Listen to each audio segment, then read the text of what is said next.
What happened in the local real estate market through May, and 5 key economic indicators from CNBC. Tune in to Tom's Take right now. You're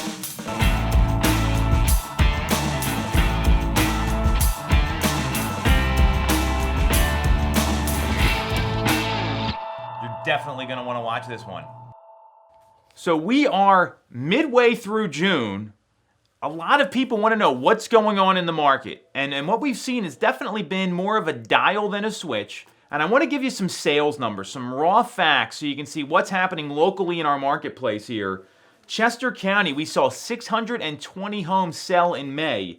That's down 25.9% from last year.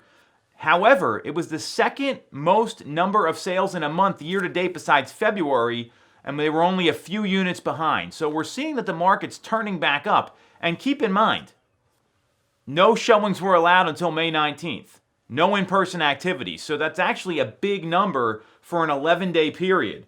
Delaware County, 583 sales, down 29.8% from last year. Montgomery County, 920 sales, down 29% from last year. And Philadelphia, 1,309 sales, down 26.8% from last year. So we're seeing that the numbers were pretty consistent compared to last May.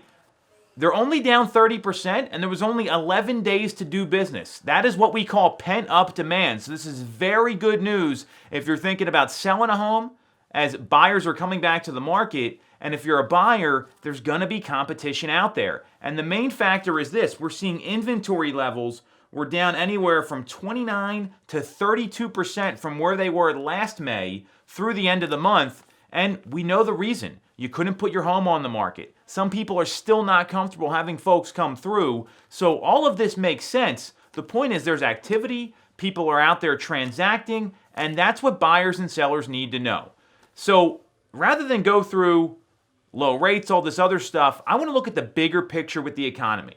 And there's 5 key stats I want to share with you, 5 key indicators from CNBC that have all ticked up over the past 30 days since the real estate market opened up, a little less than 30 days, that are really relevant here. 1, there have been more direction requests in Apple Maps. That's dramatically increased over the past 3 weeks. And it's still half of last year's levels. We're seeing the numbers go up. We're seeing the charts where they were down, down, down, and then you saw that little uptick.